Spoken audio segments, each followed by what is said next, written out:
Llevamos una tarde muy ocupada. Creo que ahora va a hacer la exposición Luis Garrote. Después vamos a hacer 10 minutos de pausa y a continuación Gabriel Fidel interviene, que tiene conexión con el enoturismo, y después de Gabriel Fidel intervienen las dos personas que estaban previstas con el enoturismo. Y entonces Luis Garrote tiene la palabra. Bueno, me ha dicho que su presentación sea breve, y tan breve. Es catedrático de hidrología de la Escuela de Ingenieros de Caminos, Canales y Puertos de la Universidad Politécnica de Madrid, y ha tenido relación con organismos de gestión del agua y ha hecho muchos trabajos de investigación. Y ya no me ha dado ningún papel y no pongo más. Bueno, gracias Vicente, suficiente. Pues muchas gracias por la invitación. Para mí es un placer estar aquí con ustedes para hablarles de un tema que me encanta, que es, pues, qué es lo que va a pasar con el agua en el mundo. Lamentablemente no voy a poder ser muy concreto, porque realmente del cómo va a evolucionar la disponibilidad de agua no sabemos mucho. Pero sí que es cierto que hay una cuestión encima de la mesa que han planteado, pues, los científicos que estudian el cambio climático, y que es necesario, pues, tenerla en cuenta en la toma de decisiones. Básicamente lo que les quería hablar era, en principio, pues, de cuál es la relación entre agua y vino, porque el agua puede ser importante para la producción de vino. Vamos a plantearnos cuánta agua tenemos y cuánta agua vamos a disponer en el futuro, que también es otra cuestión estratégica que a medio plazo puede ser muy importante. Y como la contestación va a ser que vamos a tener menos agua en el futuro de la que tenemos ahora, pues claro, nos tenemos que plantear cómo poder gestionar el riesgo, esta amenaza que supone una posible reducción en la disponibilidad de agua para las explotaciones agrícolas. Bueno, yo evidentemente de vino no sé prácticamente nada. Puede que sea la persona que menos sabe de vino de esta sala, pero yo tengo la impresión de que, como el agua es un factor importante de producción para el vino, el regadío va a ser importante en el futuro. De hecho, ya lo es en algunas regiones, y a mí me da la sensación de que posiblemente sea más importante a medida que vaya pasando el tiempo, porque poder controlar la cantidad de agua que recibe la planta es pues una posibilidad de producción que nos da muchísimas oportunidades para regular ese factor a voluntad. De manera que si podemos disponer de esa cantidad de agua y podemos controlar la cantidad de agua que recibe la planta, pienso que podemos producir un vino mucho mejor. Claro, si el agua es uno de los factores de producción, tenemos que plantearnos si tenemos agua suficiente antes de poner en marcha una explotación. Y sobre todo, no solo si hay agua disponible, sino cuál es la mejor tecnología para aplicarlo en función de las condiciones económicas en las que vayamos a hacer la explotación, los rendimientos económicos que pretendamos obtener, el grado de conocimiento que tiene el personal, etcétera, etcétera. La tecnología, la aplicación del riego va a ser también muy importante. Y una vez que tenemos una explotación en riego, pues también hay factores que son trascendentes, por ejemplo, cómo es la mejor manera de explotar ese riego, cómo se puede gestionar el riego, y cómo podemos obtener información sobre lo que va a suceder a corto plazo, sobre el pronóstico meteorológico, para aprovecharla en nuestra explotación para nuestro beneficio. Yo creo que todos esos factores están vinculados al agua y son muy importantes. Claro, el riego en España, para mí ha sido una cierta sorpresa saber que, pues, prácticamente un tercio de la superficie total de viñedo en España está en regadío. Yo pensaba que era muchísimo menor. La realidad es que está prácticamente toda ella concentrada en Castilla-La Mancha. No he podido encontrar datos de cuál es la proporción de viñedo en regadío en otras partes del mundo, pero yo creo que en algunas regiones es bastante mayor que en España. De forma que el agua es un factor de producción interesante e importante en el viñedo, y por lo tanto nos tenemos que plantear cuál es la disponibilidad de agua que tenemos. Es uno de los factores críticos. Claro, la disponibilidad de agua depende en primer lugar de factores naturales, de cuánto llueve, de la temperatura que condiciona la evapotranspiración, de las características hidrológicas del suelo, de la irregularidad, tanto la irregularidad estacional como la irregularidad interanual. Todos esos factores condicionan la situación natural y determinan cuál es la disponibilidad de agua que hay en condiciones naturales. Pero superpuesto con esa situación natural hay una situación social, que las personas queremos utilizar el agua y como muchas veces lo que nos proporciona la naturaleza no nos conviene, lo transformamos. De forma que si la disponibilidad de agua no es suficiente, pues hacemos lo que está en nuestra mano para mejorarla. Para eso está la infraestructura hidráulica con las obras de regulación y transporte y junto a ello pues hay una serie de regulaciones que determinan cómo se distribuye el agua que hay disponible entre los distintos usos que utiliza la sociedad, bien sea el medio ambiente, el abastecimiento urbano, el regadío, la producción de energía.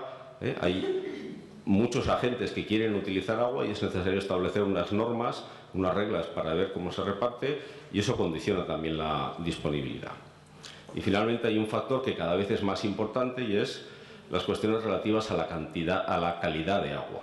Muchas veces agua que en teoría estaría disponible no puede ser utilizada porque no tiene las condiciones de calidad adecuadas. Y eso en los países que llevamos muchos años de desarrollo pues lo estamos sufriendo en primera persona, puesto que los problemas vinculados a la contaminación del agua pues están haciendo que algunos de los recursos que antes utilizábamos pues ya no sean tan fáciles de utilizar. Por eso pues, hay que intensificar pues, todas las medidas relacionadas con la depuración, el tratamiento de aguas residuales e incluso plantear la posibilidad de utilizar agua para el reciclado. De manera que la disponibilidad de agua no es solamente el resultado de los factores naturales, sino también es el resultado de la actividad social que la condiciona. Y bueno, en disponibilidad de agua hay mucha literatura científica sobre el tema, porque es un tema que le gusta a muchísima gente y yo he detectado una cierta confusión, ¿verdad? Porque hay muchos estudios globales que se realizan pues, por científicos que se preocupan por el destino de la humanidad y suelen asociar la disponibilidad de agua a la escorrentía media que tiene una región o un país. Y claro, la escorrentía media no es el agua disponible para nosotros. Yo preparé en su día un gráfico como este para ilustrarlo, en el que tenemos las distintas regiones de España. Esa columna en azul claro sería la aportación natural, el caudal natural, la escorrentía natural, el agua que naturalmente hay por término medio a largo plazo. Como estudiábamos en el colegio, el caudal medio del río. Pero como digo, esa agua no está disponible para nosotros porque se presenta con unas características de regularidad espacial y temporal que hacen que no la podamos utilizar. El agua que está disponible es la que está marcada en azul oscuro, que en gran medida se debe a las posibilidades de regulación que nos ofrecen los envases que hay en España. Esa es el agua que tenemos que comparar con la demanda de agua, con las necesidades que tenemos de utilizar agua. Entonces, como ven, aunque hay muchas cuencas en las que el agua natural es muy superior a la demanda, la realidad es que la situación no está tan equilibrada, o sea, no es tan favorable en muchas regiones, ¿no? Hay regiones en las que, aunque haya una cantidad sustantiva de agua natural, el agua realmente disponible se parece mucho a la demanda. Y en España incluso tenemos otro tipo de regiones en las que es que directamente el agua natural se parece mucho al agua disponible porque ya no queda más para utilizar y esa a su vez es muy parecida a la demanda. Entonces esas zonas están en un nivel de máxima utilización de los recursos. Quiere decir que prácticamente tienen asignados todos los recursos disponibles. En gran medida, esta disponibilidad de agua que tenemos en España se debe a la regulación, a la disponibilidad de embalses. Esto es un gráfico un poco complicado, pero básicamente lo que tenemos es un gráfico de la aportación media, es decir, del caudal medio de los ríos que hay en España. En segundo lugar, hay un gráfico de la capacidad de embalse que tenemos comparada con la aportación con el caudal de los ríos. Y en los dos gráficos de la parte inferior, el gráfico de la izquierda, está el porcentaje del caudal natural que está disponible para un uso. Para que el agua esté disponible para un determinado uso tiene que presentarse con una cierta regularidad. Porque si necesitamos el agua, pues tenemos que poder disponer de ella cuando la necesitemos. Realmente el agua disponible que hay naturalmente en España es aproximadamente entre el 10 y el 15% del caudal natural. Es una cantidad muy pequeña. Gracias a la regulación que se consigue en los embalses, nosotros hemos incrementado esa disponibilidad hasta aproximadamente el 40%. O sea, la hemos multiplicado aproximadamente por 3. Y eso ha sido gracias a un esfuerzo social, económico y ambiental muy importante que se hizo en España en el siglo XX, en el que uno de los objetivos claros de la política española era el desarrollo de los recursos hídricos y, por lo tanto, la construcción de embalses para poder disponer de agua. Pero es importante tener en cuenta que esto no nos ha venido sin esfuerzo, que el país ha hecho un sacrificio importantísimo para poder disponer de esa cantidad de agua. ¿Y qué puede pasar en el futuro? Bueno, pues no sabemos lo que va a pasar en el futuro, pero lo cierto es que hay muchos científicos que están estudiando fenómenos como el cambio climático y pues han puesto encima de la mesa una serie de conclusiones, ¿no? Y esta es una de las conclusiones que hay de los informes que presenta el panel que estudia el cambio climático a nivel mundial, que cada cierto tiempo pues sacan unos mapas como este o parecidos a este, en el que nos dicen lo que ellos entienden que va a pasar según lo que llaman las proyecciones climáticas. Y esta es una proyección climática de cambios en escorrentía. Lo que aparece en azul son zonas donde se piensa que puede haber más escorrentía, lo que aparece en rojo son zonas donde se piensa que puede haber menos escorrentía. Y lo que está en rojo oscuro, incluso menos del 40% de la escorrentía, una reducción de más del 40% con relación a la que hay ahora. Claro, si se fijan en este mapa, es curioso que la mayor parte de las regiones vitivinícolas pues están en rojo. Es decir, que los sitios donde se produce vino, dicen los expertos del panel del cambio climático que va a haber una reducción en la escorrentía natural, va a haber una reducción en la cantidad de agua. Y eso evidentemente pues plantea un problema. Junto a eso, pues hay otro tipo de problemas planteados por el cambio climático en la agricultura, porque no solamente estamos hablando de unas variaciones en la disponibilidad de agua, sino que hay variaciones en la precipitación, en las temperaturas, en una serie de factores climáticos que van a tener efectos muy diversos sobre la agricultura. Esto es un estudio que hicimos en agricultura europea, que se puede trasladar también posiblemente a otras regiones en Latinoamérica, en el que se ve que la agricultura está sometida a unas incertidumbres importantes y muy significativas como consecuencia del cambio climático. No todo va a ser malo, en algunos casos las modificaciones pueden beneficiar a la agricultura, pero claro, para un cultivo tan delicado, tan específico como la viña, pues evidentemente es preocupante que se vayan a producir modificaciones sobre la situación a la que estamos adaptados desde hace ya muchos años. Bueno, no quiero ser muy técnico, pero sí me gustaría transmitirles una idea que yo creo que es importante. Y como habíamos visto al principio, la disponibilidad de agua está en cierta forma relacionada con la capacidad que tenemos nosotros para regular la irregularidad que hay naturalmente. Y eso lo estudiamos con una curva que se llama la curva de demanda-garantía. La garantía pues más o menos hace referencia a la calidad del servicio, si nosotros vamos a poder disponer del agua ininterrumpidamente, en cuyo caso diríamos que tenemos una garantía del 100%, o si por el contrario vamos a estar expuestos a no poder disponer de agua de vez en cuando, en cuyo caso decimos que tenemos un déficit y la garantía va bajando. Bueno, nosotros en una determinada región o en una determinada zona podemos hacer un estudio de cómo cambia la garantía en el suministro a medida que va creciendo la demanda de agua. Y esta sería la gráfica de la curva esta roja que estamos representando en la gráfica. La línea vertical indica garantía y la línea horizontal una demanda que podría ser, por ejemplo, la demanda de riego. Esto es un estudio de la cuenca del Ebro. Como ven, para la demanda de riego actual, la que hay en la cuenca del Ebro, pues el nivel de garantía es próximo al 100% y eso es perfectamente aceptable para la agricultura y, por lo tanto, pues la situación en la cuenca del Ebro se considera que es aceptable. Claro, si hacemos el mismo estudio con los escenarios de cambio climático, tenemos la línea que está azul de puntos, en la que para la situación actual de demanda de riego vemos que bajaría mucho la garantía. Quiere decir que el regante, en lugar de disponer con regularidad del agua que tiene prevista para poder cultivar, pues de vez en cuando no va a poder utilizar el agua, entonces va a tener que tomar decisiones para adaptarse a esa escasez de agua. Puede ser pues, cambiar la alternativa de cultivos o reducir la superficie que va a regar o directamente no producir ese año, etcétera, etcétera.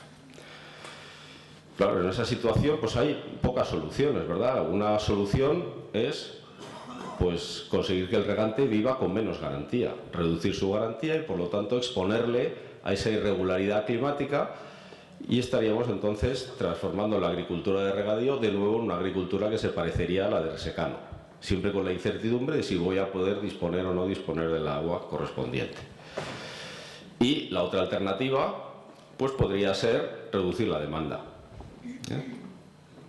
conseguir que en la cuenca del Ebro se consuma menos agua, bien mejorando la eficiencia en el uso de agua o directamente eliminando superficie de cultivo en regadío. Claro, son dos medidas que se podrían tomar, pero son dos medidas que son difíciles de plantear y por supuesto hay que intentar plantearlas a largo plazo. Nosotros hemos hecho ese estudio, el de la relación entre la disponibilidad de agua actual y la futura, en muchas cuencas de la Europa mediterránea. Aquí tiene una comparación de varias cuencas en las que en todas ellas la línea vertical azul es la disponibilidad de agua actual y la línea vertical roja, que está en casi todas a la izquierda, es la disponibilidad de agua futura. La distancia entre ellas nos marca la amenaza que supone el cambio climático para la disponibilidad de agua. Hay cuencas como la del Ródano, en la que la diferencia es relativamente pequeña, ¿verdad? Pero hay otras como, por ejemplo, el Guadiana o el Guadalquivir, en las que la diferencia es muy sustancial. Uno al ver este resultado, pues realmente lo que piensa es ojalá se hayan equivocado los expertos del cambio climático, porque como esto sea cierto y realmente vayamos a tener que afrontar esta situación, va a ser muy difícil de gestionar. En algunos casos se reduce, por ejemplo, en el Guadalquivir, de forma muy sustancial. Y esto se repite sistemáticamente en toda Europa, en toda la Europa del sur, no en la Europa del norte, pero sí en la Europa mediterránea. Ahí está marcado en rojo la distancia entre la disponibilidad actual y la disponibilidad futura. Y bueno, pues de hecho la zona en la que el problema es más grave es precisamente el sudoeste de Europa, España y Portugal. Las cuencas en las que estamos pues son aquellas en las que, en principio, según los estudios climáticos, se espera una mayor reducción en la disponibilidad de agua. Bueno, esto es un problema de cara al futuro y, por lo tanto, pues tenemos que determinar o plantear sistemas para poder reaccionar a ello, cómo poder gestionar esta amenaza que supone una posible reducción en la disponibilidad de agua. Evidentemente, esto del cambio climático no es nuevo, no es algo del siglo XXI ni remotamente. El clima ha ido cambiando, ha ido evolucionando y todo el mundo, especialmente los agricultores, han ido desarrollando técnicas para afrontar estas incidencias climáticas, tanto técnicas de cultivo, han utilizado el riego, han diversificado cultivos y eso estamos totalmente acostumbrados. Y por lo tanto hay que esperar que se desarrollen nuevas técnicas para adaptarse a estas nuevas incertidumbres. De hecho, la sociedad es continuamente cambiante y todos los que tomamos decisiones estamos acostumbrados a tomar decisiones bajo incertidumbre y ya lo tenemos en cuenta. Estas amenazas climáticas pues son simplemente un factor más de incertidumbre en el que habrá que plantear. A estas decisiones que se toman para reaccionar al cambio climático se les suele llamar medidas de adaptación al cambio climático. Se suele distinguir entre las que toman los individuos, los agentes individuales espontáneamente, que sería una adaptación endógena, y las que toma la sociedad en su conjunto de manera organizada, que es una adaptación exógena. Vamos a plantear, pues, simplemente a ilustrar dos tipos de medidas y ya terminamos. Por ejemplo, en el problema de la gestión del agua, ¿qué es lo que se puede hacer frente a una situación en la que se espera que haya una incertidumbre sobre los recursos y además se espera que la demanda de agua crezca, porque de hecho está creciendo prácticamente en todas las regiones del mundo? Ahí podríamos pensar en una curva que relacionamos el grado de aprovechamiento de los recursos con la productividad que nos proporciona el uso del agua, y hay como tres medidas, ¿verdad? Una de ellas sería intentar incrementar el suministro. Esto es posible en regiones en las que todavía no se han regulado suficientemente los recursos hídricos, en las que se puede hacer lo que se hizo en España el siglo pasado. Pues es una buena medida para intentar obtener mejor disponibilidad de agua. Pero también se puede incrementar la productividad del agua que se utiliza. Pasar de una técnica de cultivo por inundación, por ejemplo, a técnicas de cultivo por riego localizado, hacen que se consiga la misma producción agrícola con mucha menos cantidad de agua. Y finalmente, pues también se puede intentar reducir la demanda. Claro, la duda es cuál de estas medidas es mejor, es más eficaz, es más útil. Nosotros hemos hecho algunos cálculos y hemos llegado a algunas soluciones que ahora les presentaremos, pero la realidad es que las políticas de adaptación nos van a permitir, desde un punto de vista social, poder controlar cuánta agua tenemos y a qué la podemos dedicar, ¿verdad? Nosotros podemos determinar, mediante la construcción de infraestructura y la reutilización del agua, determinar cuánta agua tiene disponible la sociedad. Y una vez que la hemos determinado, podemos decidir, mediante políticas, cómo repartimos el agua entre la naturaleza y los usos para las personas. Y dentro de eso también hay que repartirla entre las personas para los usos esenciales, por ejemplo, de abastecimiento urbano, para beber, para lavarse, y los usos productivos de actividades económicas que pueden estar localizadas en ese punto, podrían realizarse en otro sitio del planeta. Todo eso son medidas de política de adaptación que socialmente tenemos que consensuar y decidir hacia dónde queremos ir. Hay una enorme variedad de políticas de adaptación, ¿verdad? Pero se suelen clasificar entre políticas de adaptación del lado de la oferta o del lado de la demanda. Las del lado de la oferta actúan intentando mejorar la disponibilidad y las del lado de la demanda intentan mejorar o la efectividad en el uso o directamente la reducción en el consumo de agua. Tengo aquí un ejemplo de cómo reaccionarían algunas de las cuencas que están en problemas, estas son 6 cuencas españolas, frente a distintas medidas de adaptación. Lo que tenemos en el eje horizontal es la necesidad de reducción del consumo de agua en la agricultura en función de lo que hemos visto en el escenario de cambio climático. Y en el eje vertical, pues son una serie de medidas que tendríamos que aplicar para compensar esa reducción. Y está dibujado con una línea azul el incremento de la capacidad de regulación de la cuenca mediante la construcción de nuevos embalses o mediante el recrecimiento de los que hay. En rojo está el incremento o la reducción de los caudales ecológicos, de la asignación de agua para usos medioambientales. Si incrementamos la asignación de agua para uso medioambiental, pues reducimos la disponibilidad, pero si la reducimos, incrementamos la disponibilidad. Ahí hay una relación de intercambio. Y finalmente, en verde, casi no se ve en ninguna de las cuencas, es una actuación que consiste en mejorar la eficiencia en el uso en medio urbano, del uso del agua en las ciudades.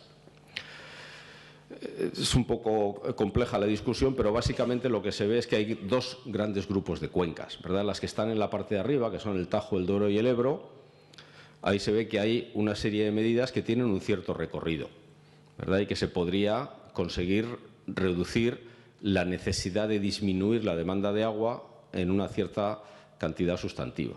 Sin embargo, en las cuencas de abajo, el Guadiana, Guadalquivir y Júcar, se ve que las líneas son muy verticales. Eso quiere decir que no hay políticas alternativas a la reducción de la demanda de agua.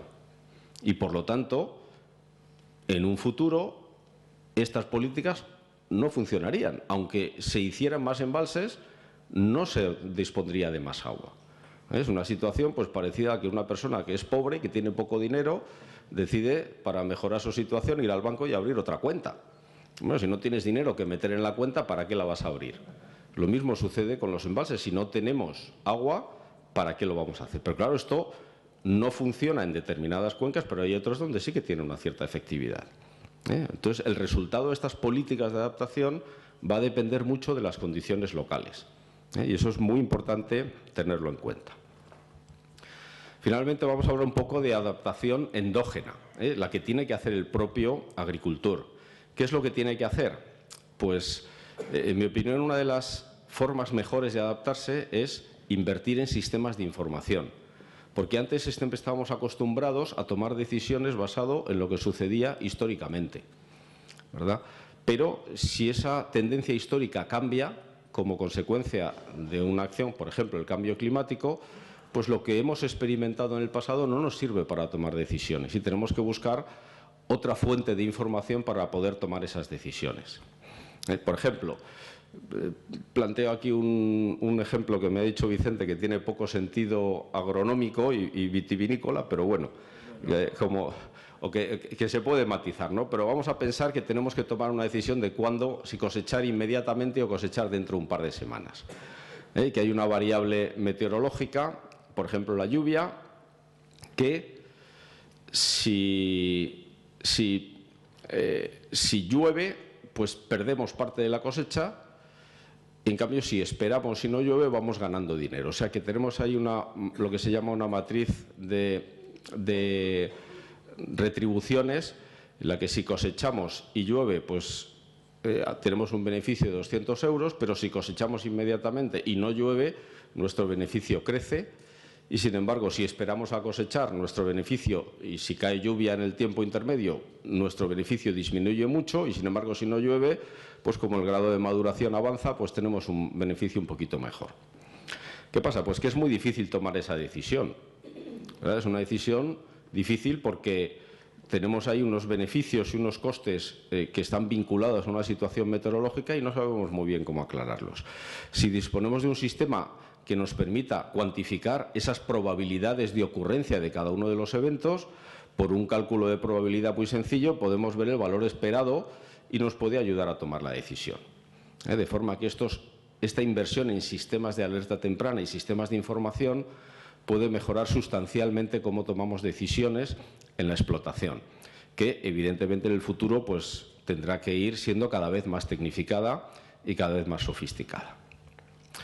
Bueno, simplemente para terminar, realmente pienso que la viticultura es muy sensible a factores climáticos y que, aunque el riego podría ser una solución para mejorar la producción, evidentemente existe la amenaza de que no sabemos o hay una gran incertidumbre sobre nuestra disponibilidad de agua. Dicho esto, mi opinión personal es que la sociedad tiene una capacidad muy grande de adaptación a través de la tecnología y que, por lo tanto, esto no tiene por qué ser especialmente preocupante o no tiene por qué ser más preocupante que otros factores de desarrollo social, de mercados y de evolución de la situación económica que suponen unas presiones, unas amenazas muchísimo mayores. Y, en cualquier caso, las medidas que se plantean como adaptación al cambio climático son medidas que son buenas en cualquier caso, aunque no hubiera cambio climático, porque medidas vinculadas, por ejemplo, al ahorro de agua o a la mejora en la eficiencia del uso del agua son buenas, haya cambio climático o no lo haya. De manera que eso puede ser un incentivo para empezar a trabajar directamente ya en la adaptación a esta amenaza que supone el riesgo de que no haya disponibilidad de agua como consecuencia del cambio climático. Y nada, muchas gracias por su atención. Vamos a hacer una pausa de 10 minutos o más, 10 o un cuarto de hora. Son las 6 menos 5.